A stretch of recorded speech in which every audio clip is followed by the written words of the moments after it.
que son ideas mías, no. No, tampoco a la fuerza, por hermano. Sí. No, porque estamos ya finalizando nuestra carta de Primera de Corintios, ¿bien?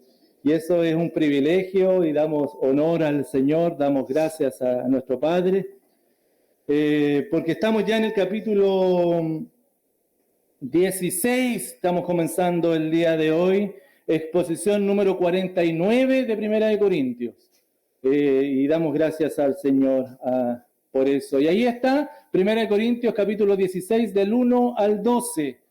Y yo te invito a que puedas ir allá, abrir tu Biblia y podamos leer todos la palabra del Señor.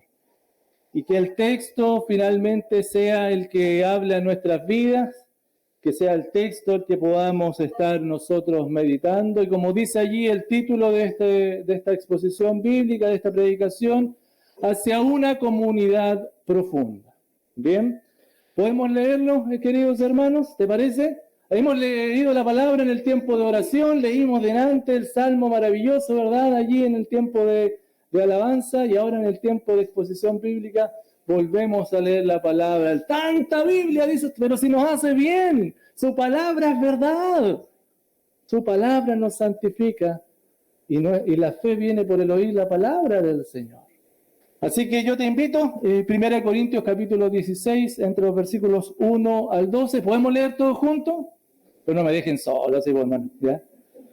Vamos todos juntos, a la 1, a las 2 y a las 3 dice: en cuanto a la ofrenda para los santos, haced vosotros también de la manera que ordené en las iglesias de Galacia. Cada primer día de la semana, cada uno de vosotros ponga aparte algo según haya prosperado, guardándolo para que cuando yo llegue no se recojan entonces ofrendas. Y cuando haya llegado, a quienes hubiere designado por carta, a estos enviaré para que lleven vuestro donativo a Jerusalén, y si fuere propio que yo vaya, iré a vosotros cuando haya pasado por Macedonia, pues por Macedonia tengo que pasar, y podrá ser que me quede con vosotros, o aún pase el invierno para que vosotros me encaminéis a donde haya de ir. Porque no quiero veros ahora de paso, pues espero estar con vosotros algún tiempo, si el Señor lo permite. Pero estaré en Éfeso hasta Pentecostés, porque se ha abierto puerta grande y eficaz, y muchos son los adversarios. Y si llega Timoteo, mirad que esté con vosotros con tranquilidad, porque hace la obra del Señor así como yo. Por tanto, nadie le tenga en poco, sino encaminadle en paz, para que venga a mí, porque le espero con los hermanos.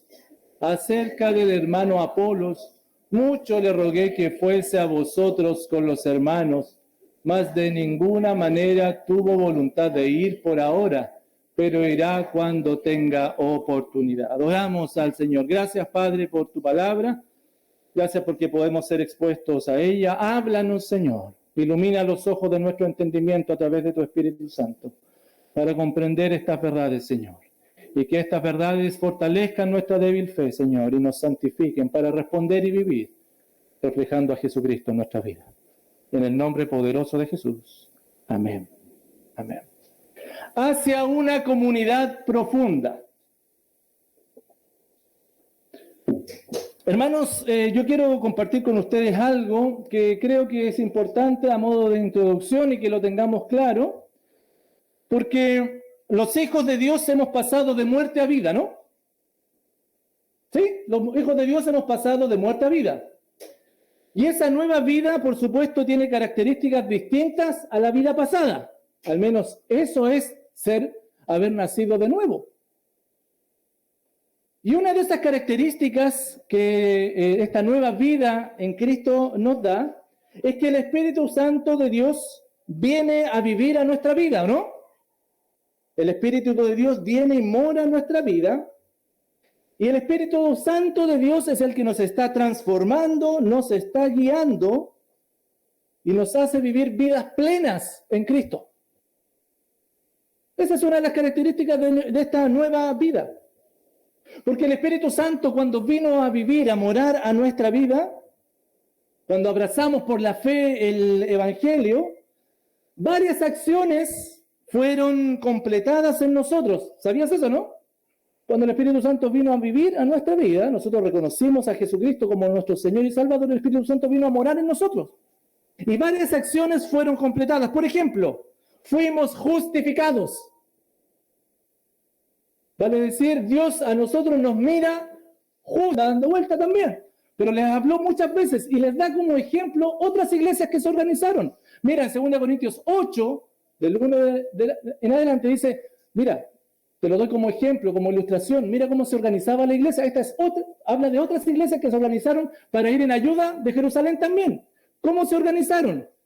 Asimismo, hermanos, os hacemos saber la gracia de Dios que se ha dado a las iglesias de Macedonia.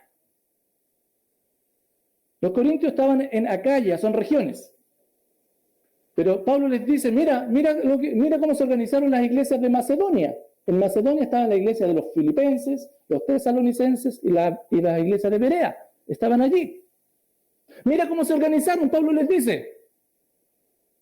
Versículo 2, que en grande prueba de tribulación, la abundancia de su gozo y su profunda pobreza abundaron en riqueza de su generosidad. Estos hermanos eran pobres, profunda pobreza. Ni siquiera eran pobres. Eran profundamente pobres. Pero tenían gozo en su corazón porque eran agradecidos por lo que Dios les daba siempre. Y cuando puede haber, ojo con esto, puede haber pobreza, pero si hay gozo, hay generosidad. Puede haber pobreza, pero si hay gozo, hay generosidad. De lo contrario, puede haber pobreza, pero si hay amargura, hay egoísmo. Hay egoísmo. ¿Y qué pasó con estos hermanos? Versículo 3. Doy testimonio de que con agrado han dado conforme a sus fuerzas y aún más allá de sus fuerzas. ¿Cómo dieron estos hermanos? En su profunda pobreza. Pero tenían gozo y querían ayudar a sus hermanos. ¿Y dieron de acuerdo a sus fuerzas? ¿Eso dieron nomás? Y más allá de sus fuerzas. Y su profunda pobreza abundaron en riquezas de su generosidad. ¿Cierto? Bueno, eso así termina el versículo 2. Versículo 4. Pidiéndonos, mira lo que hicieron estos hermanos, pidiéndonos con muchos ruegos que les concediésemos el privilegio de participar en este servicio. ¿Qué hizo la iglesia de Macedonia? Pidieron, por favor, permítanos el privilegio de ofrendar para los hermanos porque es un privilegio. Estamos con gozo, sí, no tenemos muchas cosas, pero es un privilegio ofrendar para los hermanos. Hermanos, no sé si tú ves los principios que hay aquí de fondo, porque los creyentes debemos considerar y estar atentos acerca de las necesidades materiales de nuestros hermanos.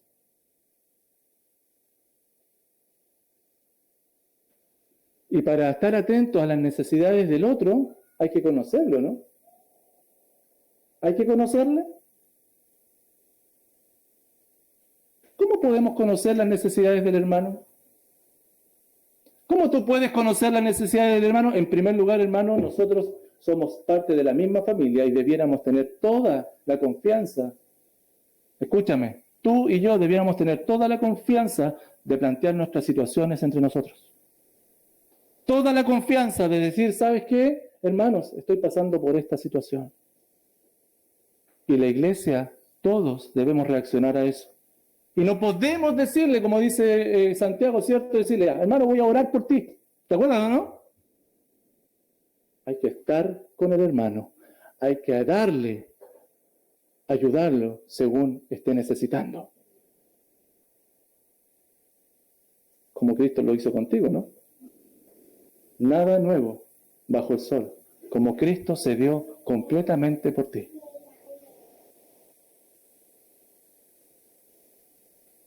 Bueno, por un lado eso, pero por otro lado también nosotros debemos estar atentos y observando y preguntando las necesidades del otro. Y por favor no te sientas incómodo cuando el hermano vaya y te pregunte, ¿cómo están? ¿Cómo están de Lucas, hermano? A mí me encanta, muchas veces recibo así de manera bien discreta el aviso de algunos hermanos, ¿sabes qué? Nos dimos cuenta en los grupos pequeños, por ejemplo, pastor, que este hermano está pasando esta situación. Y eso nos permite saber y movilizarnos al respecto. Y eso es maravilloso. El principio bíblico de fondo acá, hermanos. ¿Cuál es el principio bíblico que está acá en este pasaje? Es que cada creyente debe apartar según haya prosperado para ayudar al hermano. Debe apartarlo. En el primer siglo, como veíamos, difícil que haya apartado solamente de sus ingresos. Pero de lo que tenían, apartaban. Y lo ahorraban para así allí ir en ayuda de nuestros hermanos. Hermanos, tú y yo, escúchame, iglesia amada, debemos seguir este principio. Debemos seguir este principio y apartar según hayamos prosperado. ¿Y sabes qué? Muchas veces yo me he dado cuenta, y mirando un poquito este texto que está allí, que a veces no apartamos porque no somos agradecidos al Señor. No apartamos para el hermano porque no estamos siendo agradecidos y no hay gozo en nuestra vida. Lo que hay es preocupaciones, lo que hay es angustia, porque estoy viendo que esto no me está alcanzando y vivo en angustia y no estoy descansando en el Señor, que es mi proveedor. Y estoy pensando que el trabajo me va a proveer.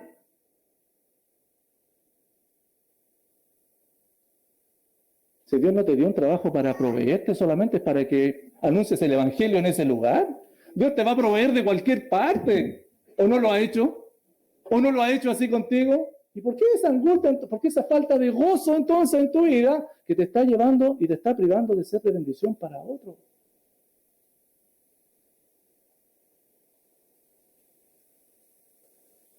Según lo que tengas, aparta y da para la necesidad de tu hermano. A mí me da mucho gozo, hermano, siempre en la discreción, por supuesto, pero me da mucho gozo conocer que algunos hermanos que conozco la situación de algunos de ustedes, a veces 1,000 pesos, 2,000 pesos, 3,000 pesos, pero dan según han prosperado y lo han dado con todo su corazón para ir y bendecir al hermano. Si no se trata de montos, nunca se ha tratado de montos, se trata de fidelidad al Señor, de amar al hermano.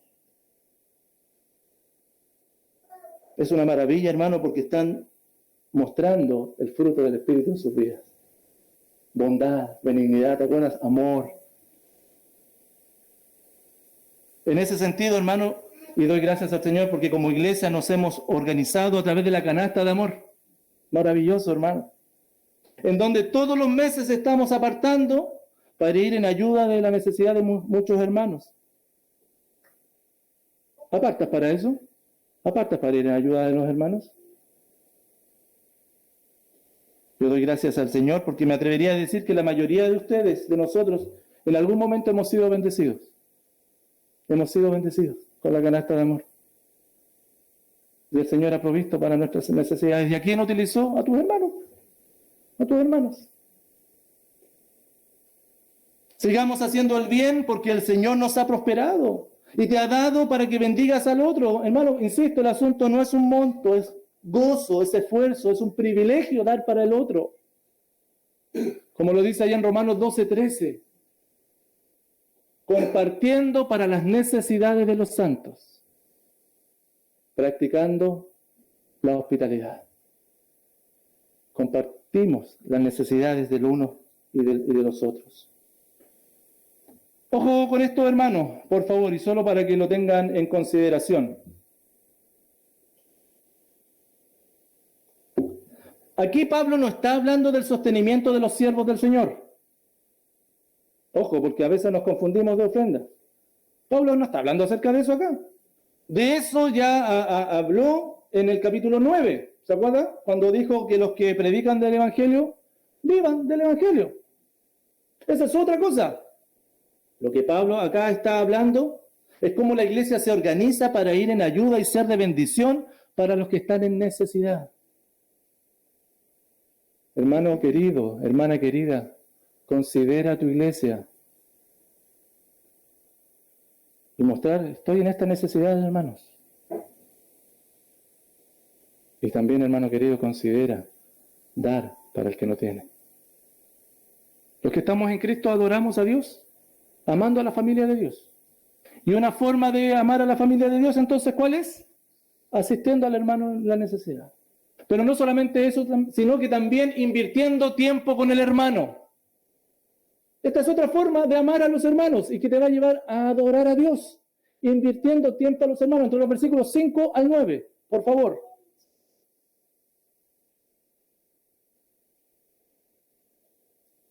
Pablo les dice ahí en el versículo 5, mira, iré a vosotros cuando haya pasado por Macedonia, pues por Macedonia tengo que pasar. Por segunda vez ya en esta carta, Pablo les comunica que va a ir a verlos y que estará con ellos, pero primero debía pasar por Macedonia, como les dije delante, bueno, y probablemente a recoger las ofrendas que ellos habían apartado. Recuerden las iglesias de Macedonia, los filipenses, las de los Tesalónica y los de Berea. Esos estaban en Macedonia. Y Pablo tenía, antes que pasar a Corinto, tenía que pasar por esas iglesias. Muy interesante esto, porque dice, cuando tengo que pasar, para nosotros significa, o se nos viene a la mente que voy a pasar, recoger y me voy. Vengo de pasadita. No, pero Pablo, vengo de pasadita, no es lo que está diciendo acá. Esta expresión, pasar por las iglesias, tiene relación con la función de Pablo de supervisar cómo las iglesias estaban creciendo y animar a los hermanos. Eso es, tengo que pasar con ellos. Tengo que estar con ustedes. Y tengo que estar con ellos, voy a pasar para bendecir a los hermanos, para supervisar cómo está la iglesia, para ver cómo están creciendo, para poder animarles y exhortarles. Versículos 6 y 7. Mira lo que dice acá. Y les dice Pablo, le escribe a ellos, les dice, y podrá ser que me quede con vosotros y aún pase el invierno, para que vosotros me encaminéis a donde haya de ir. Porque no quiero veros ahora de paso. No quiero veros de una pasadita nomás. Pues espero estar con vosotros algún tiempo, si el Señor lo permite. Oh, maravilloso, hermanos. Maravilloso. ¿Pablo quería pasar por ellos por compromiso? ¿A recoger la ofrenda nomás? No. Pablo quería quedarse un tiempo con ellos para que su visita fuese significativa y poder tener tiempo de calidad juntos compartiendo aquello que es del corazón. Pero además, Pablo tenía que tratar algunos temas importantes con los de Corintios y tenía que tratarlos personalmente. ¿Se acuerdan cuando les dijo esto? En el 4:19, pero iré pronto a vosotros, si el Señor quiere, y conoceré no las palabras, sino el poder de los que andan envanecidos. ¿Se acuerdan o no? Que lo criticaban. Ya voy a ir y vamos a enfrentarnos allí.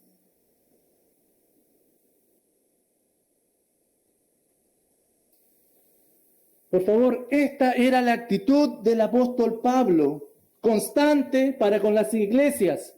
Mira al apóstol Pablo, él intencionaba las relaciones significativas entre hermanos. No iba de pasadita, no iba por compromiso, sino que se quedaba con ellos. Mira, lo mismo les dice a los de Roma. Ojo, porque eso les digo que era constante. A los romanos, mira lo que les dijo. ¿Se acuerdan cuando se estaba despidiendo de los romanos? Cuando vaya a España, iré a vosotros, porque espero veros al pasar y ser encaminado allá por vosotros, una vez que haya gozado con vosotros. Es chistoso como dice, cuando gocemos juntos. No, pero lo que quiere decir cuando nos confortemos, cuando nos animemos juntos. ¿Se dan cuenta cómo Pablo intencionaba las relaciones significativas? No era por compromiso, no era de paso. Cuando dice aquí, mira, tanto en el versículo anterior, ahí en el versículo 6 dice, para que vosotros me encaminéis a donde vaya a ir. Y también se lo dice acá a los romanos, porque espero veros al pasar y ser encaminado allá por vosotros. Les dice lo mismo. Cuando les dice eso, esto, ser encaminado, era una expresión que significaba que los corintios podían servirle con lo necesario para su próximo viaje. Entonces, ¿la relación cuál era? No de pasadita a saludarnos, sino yo me quedo con ustedes, les bendigo espiritualmente, y como eran las relaciones del primer siglo, cuando yo te doy algo, tú me devuelves también. ¿Y cómo le devolvían? Con lo necesario para seguir ministrando. Las relaciones unos con otros significativas, si te das cuenta, no de pasada, no por compromiso. De todos modos, podemos ver, hermanos, aquí en el versículo 7, porque no quiero veros ahora de paso, pues espero estar con vosotros algún tiempo, si el Señor lo permite. Los planes del apóstol Pablo siempre dependían ¿de quién? Del Señor. Porque él estaba así, yo quiero ir a verles, pero siempre y cuando el Señor lo permite, porque la soberanía del Señor sobre todo lo que él hacía, y estaba más allá de su propia intención y de sus propios planes. Versículo 8 termina diciéndoles,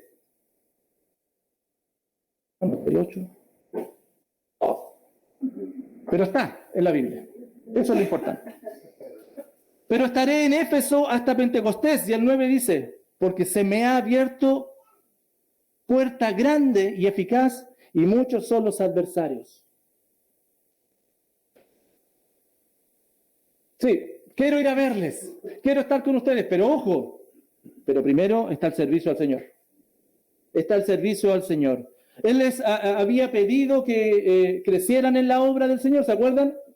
Así cerró el capítulo 15. Crezcan en el Señor constantemente. Él se lo había pedido. Porque él es lo que él vivía también, y Pablo procuraba. Y escribió esta carta, recuerda que escribe Corinto, él estando en Éfeso. Y por eso le dice, me voy a quedar en Éfeso hasta Pentecostés. Porque allí Pablo tenía la intención de quedarse, porque ¿qué había visto Pablo en Éfeso? ¿Qué había visto Pablo en Éfeso? Una oportunidad de predicar el Evangelio, una oportunidad eficaz, aunque había varios adversarios, decía él. ¿Se acuerdan lo que pasó en Hechos 19 allá en Éfeso? ¿Se acuerdan esa historia entre los versículos 23 al 41? ¡Grande Diana de los de Éfeso! ¿Se acuerdan o no? Y finalmente Pablo funda la iglesia de Éfeso, pero no sin adversarios. Bueno, a eso es lo que Pablo se está refiriendo acá. Y en este versículo 9, hermanos, por favor, mira el versículo 9. Subráyalo, por favor. Porque pareciera resumir potentemente la vida de Pablo como misionero. ¿Eres un misionero del Señor? No, Pablo, pastor, yo no soy misionero. Todos somos enviados. Todos somos enviados. Pero por supuesto hay algunos que el Señor ha llamado al ministerio. Y Pablo, mira, el versículo 9 resume la vida de alguien que hace la obra de Cristo. Porque se me ha abierto puerta grande y eficaz. Oh, el Señor abre puertas en todos lados para predicar el Evangelio. Pero cuando vas a comprometer tu vida al Señor, y muchos son los adversarios. Muchos son los adversarios. Esto es bíblico, hermano. Esto es bíblico. Van a haber adversarios. Siempre. Siempre.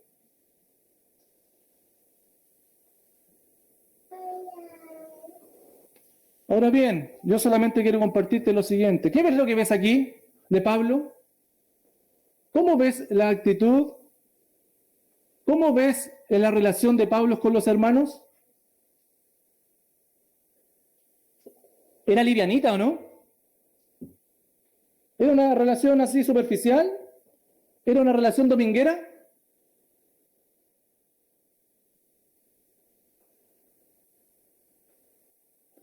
Escúchame, por favor. Sobre todo tú que has dejado de tener en cuenta a los hermanos. Sobre todo tú que por alguna razón has dejado a los hermanos de lado. Mira cómo vivía Pablo. Pablo veía la necesidad de estar con los hermanos y tener tiempo de calidad con ellos, y no solamente por compromiso. Ojo, aun cuando había diferencias importantes entre Corintio y Pablo, ¿no? No, si no era una luna de miel entre ellos. Para nada. Sin embargo, él ve la necesidad de estar con ellos. De estar con ellos. Él estimaba necesario estar a tiempo y el tiempo con ellos para animarse mutuamente, compartir desde el corazón la obra del Espíritu Santo que estaba haciendo en ellos, recordarse del Evangelio. ¿Por qué Pablo hacía eso? Porque el Señor utiliza a la iglesia para la santificación del uno y del otro. Por tanto, la iglesia no puede estar separada de tu adoración a Dios. Te repito, que has tomado la decisión de apartarte de la iglesia, tu adoración a Dios no puede estar separada del amor a los hermanos, del amor a la familia de Dios. Los creyentes, por tanto, no debemos ser indiferentes a la iglesia, sino procurar tener tiempo de calidad unos con otros. Para eso nos organizamos, para eso nos esforzamos, tal y como Pablo lo hacía. Acá es donde tú y yo, querido hermano, querida hermana que me estás escuchando, debemos pensar cuál y cómo está siendo nuestra relación unos con otros. Si es una relación profunda en donde estamos constantemente invirtiendo tiempo juntos, intencionando, a pesar del hermano, a pesar de cómo es el otro, voy y estoy con él, como Pablo lo hacía, nos organizamos, nos esforzamos, aprovechamos cada instancia que la iglesia ofrece para estar juntos, o nos estamos quedando solo en intenciones.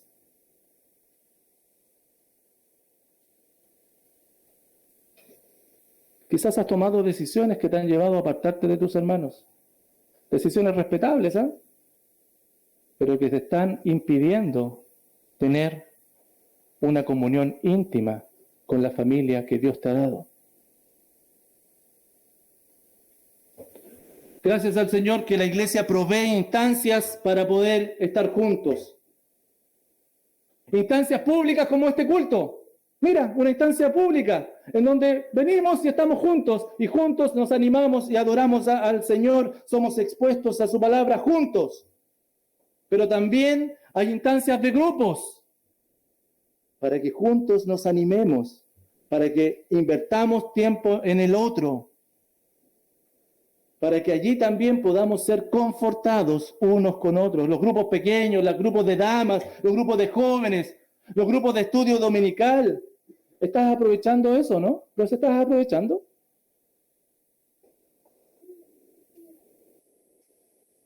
¿Estás intencionando estar con tus hermanos, compartir con ellos, además de los programas que la iglesia ofrece?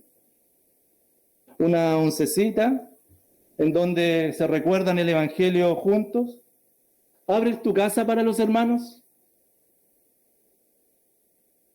¿Te juntas con alguien intencionadamente para leer la Biblia y orar con esa persona y animarlo? ¿Cómo son los tipos de relaciones que tú tienes entonces? Es que no tengo tiempo, pastor. No tengo tiempo. Así de simple. Pero tiempo para otras cosas sí hay.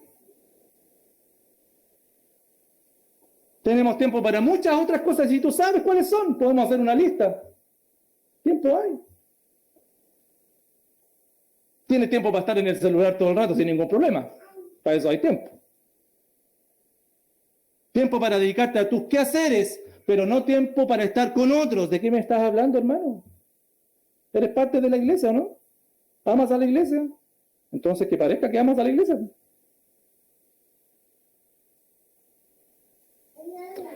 Pero pastor, que ya se vienen los fríos. Y hay que cuidarse. ¿Te imaginas si la iglesia primitiva se hubiese cuidado? Si la iglesia del primer siglo que no tenían un escaldazón, ¿no? Que no tenían los zapatitos gruesos que tú y yo tenemos. Que ellos hubiesen sido prudentes y si ellos se hubiesen cuidado, no tendríamos el Evangelio hoy día acá. Tú no hubieses conocido a Jesucristo. Si aquellos misioneros que dejaron su vida por ti, para traer el Evangelio acá, si ellos se hubiesen cuidado del invierno. Pero a nosotros nos toca cuidarnos. A ti te toca cuidarte.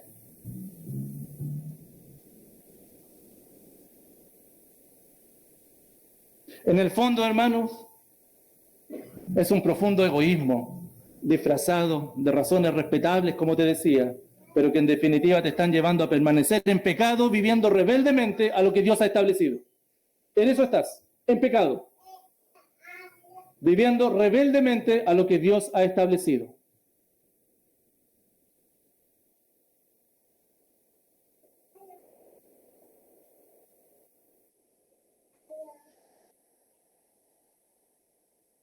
Pablo a los filipenses les decía, nada hagáis por contienda o por vanagloria. ¿Te acuerdas o no?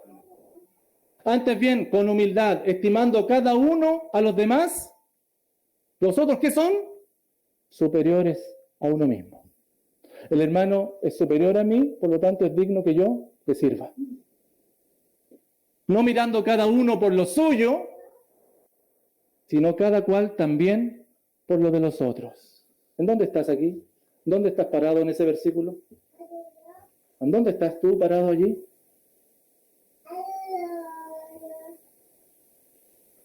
Romanos 12, 15 y 16 nos dice, gozaos con los que se gozan. ¿Te acuerdas o no? ¿Te estás gozando con los que se gozan? ¿Estás llorando con los que lloran? ¿Estás con el hermano que está sufriendo? ¿Estás con él? ¿Estás con ella? Unánimes entre vosotros, un cuerpo, una familia, no altivos. Quizás ese es el problema, tu soberbia, tu altivez, no asociándote con los humildes, no porque yo soy más importante, porque mis cosas son más importantes, porque mi día a día es más importante, porque mi trabajo es más importante, porque mi profesión es más importante, porque tener lo que debo tener es más importante que adorar a Dios, que amar a la iglesia. Si comen o beben o hacen otra cosa, háganlo todo para la gloria del Señor. No sean tropiezo ni a judíos, ni a gentiles, ni a la iglesia de Dios. Hacer todo para la gloria de Dios es eso. Mira el versículo 33. En todas las cosas yo agrado a todos. Me pongo al servicio de todos. Eso es lo que Pablo está diciendo. No procurando mi propio beneficio, sino el de muchos, para que sean rescatados con el Evangelio. Y tus hermanos necesitan ser rescatados. Tus hermanos de las luchas que tienen necesitan ser rescatados y Dios te ha puesto a ti para eso. Los que estamos en Cristo adoramos a Dios amando a la familia de Dios. ¿Y cómo amamos a la familia de Dios? Primero, ¿se acuerdan? Asistiendo al hermano necesitado. ¿Lo estás asistiendo? Segundo, invirtiendo tiempo con el hermano. Y por último, colaborando con el liderazgo. Colaborando con el liderazgo. Versículos 10 al 12.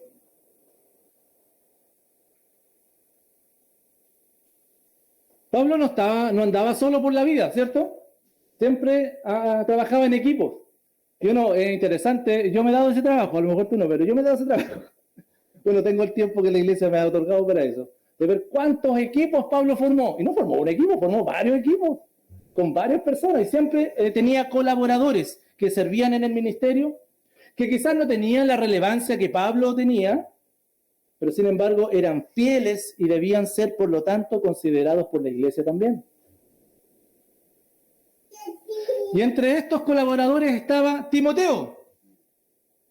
Y Pablo instruye a la iglesia de los Corintios lo siguiente. Mira, en el versículo 10. Y si llega Timoteo, mirad que esté con vosotros con tranquilidad. Porque él hace la obra del Señor, así como yo. ¿Qué debían hacerlo ellos con Timoteo? Que esté con tranquilidad entre vosotros, o sea, que esté de la mejor forma. Recíbanlo de la mejor forma. Yo creo, Pablo, que Pablo se está poniendo el parche ante la herida. Yo creo, porque la relación con los corintios era bien tensa. Y saber que Timoteo venía de parte de Pablo, a lo mejor ellos lo empezaban a tratar ahí nomás a Timoteo. Comenzaban a tener, no, porque yo no soy de Timoteo, yo no soy de Pablo. Yo soy de Apolos, ¿se acuerdan o no? Entonces Pablo ve la necesidad de dar esta instrucción a los corintios para que no tener entre ellos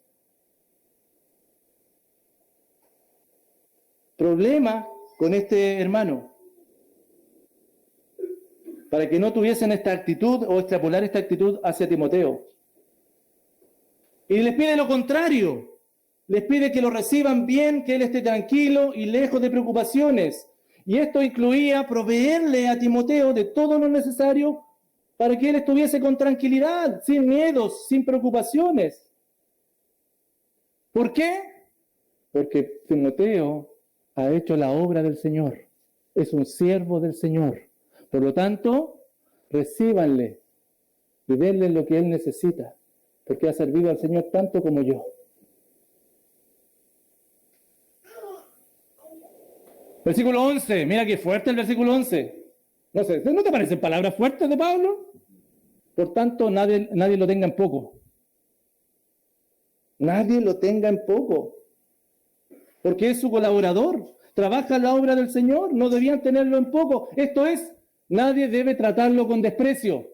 Eso es tenerlo en poco. No lo traten con desprecio a Timoteo. Él es más joven.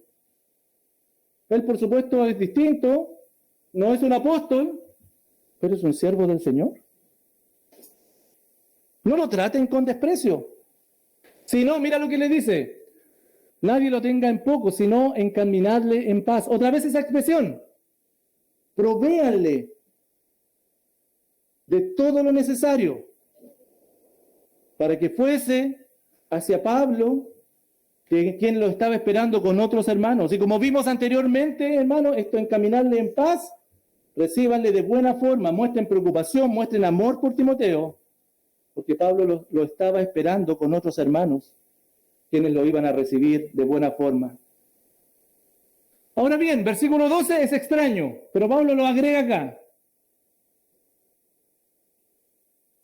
Acerca del hermano Apolos, mucho le rogué que fuese a vosotros con los hermanos, mas de ninguna manera tuvo voluntad de ir por ahora. El hermano Apolos, cuando habla acerca del hermano, dice acerca de, es muy probable que esté respondiendo a una pregunta y un requerimiento de ellos. De hecho, así lo ha hecho en toda la carta. Acerca de Apolos, porque le preguntaron a Apolos, bueno, acerca de Apolos, ¿qué les puedo decir? Yo lo he intentado. Dice Pablo, le está diciendo, le rogué que fuese a ustedes. Y a diferencia de Timoteo, Apolo no tenía ni la intención, ni los deseos, ni la voluntad de ir a visitarlos. A pesar de que Pablo le rogó que fuese. Él no quiso, y las razones que nos dan aquí, ¿cuáles son? No tuvo voluntad. No es que estaba enfermo, no es que estaba con problemas, no quiso ir. Pablo le dice, yo le rogué que fuera, pero él no quiso ir.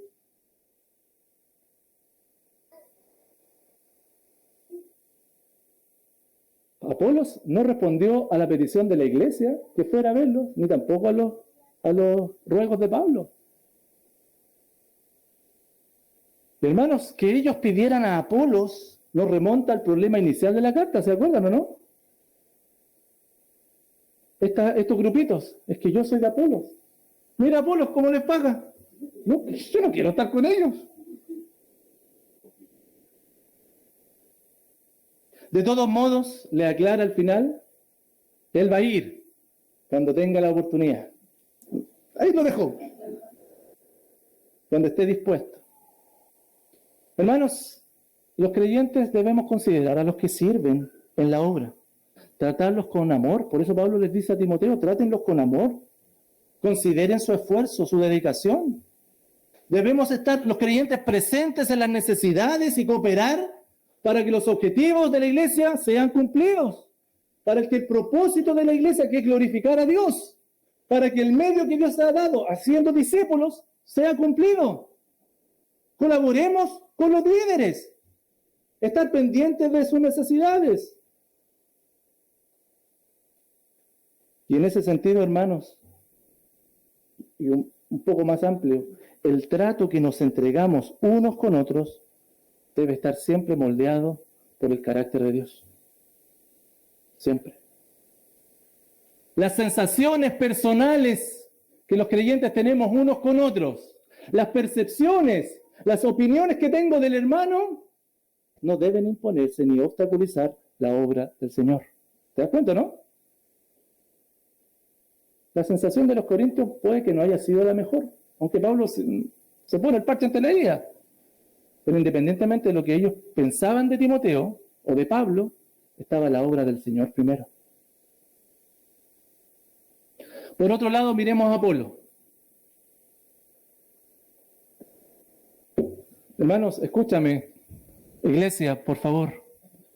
La obra de Dios se construye con aquellos que están disponibles, no con aquellos que no están. Pablo y Apolo no estaban disponibles en ese momento. ¿Quién estaba disponible? Timoteo. Y la iglesia debía recibirlo, considerar lo que él tenía que decir y enviarlo hacia las otras iglesias. Y el principio que yo veo acá, hermanos, te lo comparto, es que la iglesia no se construye desde el ideal, con quienes se podría contar, y estar esperando siempre en el ideal. La iglesia tenía un ideal. ¿Cuál era? Apolos. Pero la iglesia se construye con los que están. Y el que estaba era Timoteo. Y a él debían recibir. ¿Cuáles son tus opiniones respecto a los hermanos? A los que estamos en el liderazgo, por ejemplo. Pueden ser distintas, ¿no? Puedes tener sensaciones respecto a nosotros, juicios que condicionan tu trato y tu relación con los hermanos. A veces nos relacionamos con aquellos que son más afines a mí o con aquellos que, bueno, me acerco más a algunos y a otros no. Porque no es tanto de mi círculo, no le tengo tanta confianza, en realidad no, es medio raro este hermano, no me acerco a él. Te pregunto, honestamente, por favor, escúchame. ¿En el liderazgo recibes la palabra de un anciano más que de otro?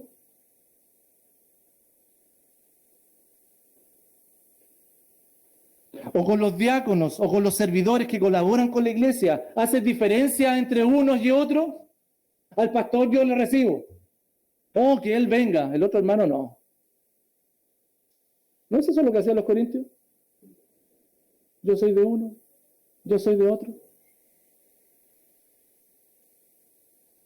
Agradezcamos al Señor y sirvamos y animemos a aquellos que el Señor ha puesto en medio nuestro sirviéndonos.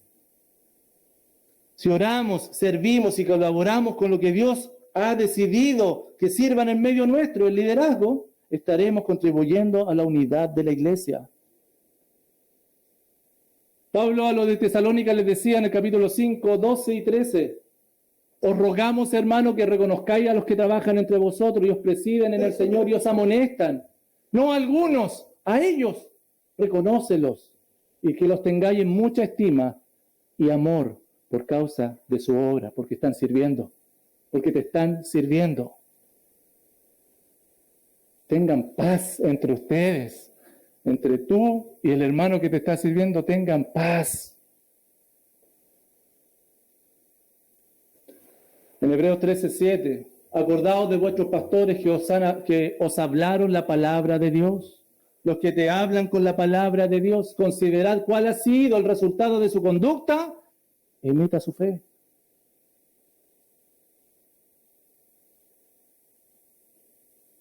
Concluyo, queridos hermanos. Estamos en un constante, como decíamos en la mañana, un constante proceso de cambio hacia Dios, ¿cierto? Estamos en ese proceso cambiando hacia Dios y eso incluye un cambio hacia la familia de Dios. Naturalmente el pecado nos ha llevado a cada uno de nosotros a vivir individualmente y de manera muy, pero muy egoísta, centrado en nosotros, considerando nuestras opiniones por sobre las de los otros y buscando satisfacer nuestras necesidades múltiples.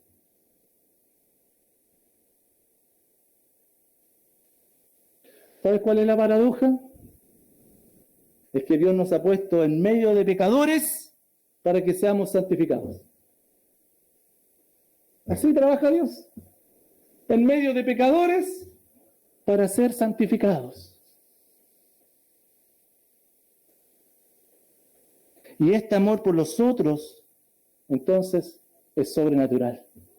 Solamente puede venir de Dios, ese amor que Dios ha derramado en nuestros corazones. Hermanos, amar a Dios y amar al prójimo son los mandamientos del Señor. ¿Los estás cumpliendo? ¿Estás amando a tu iglesia? ¿La estás amando? ¿La amas?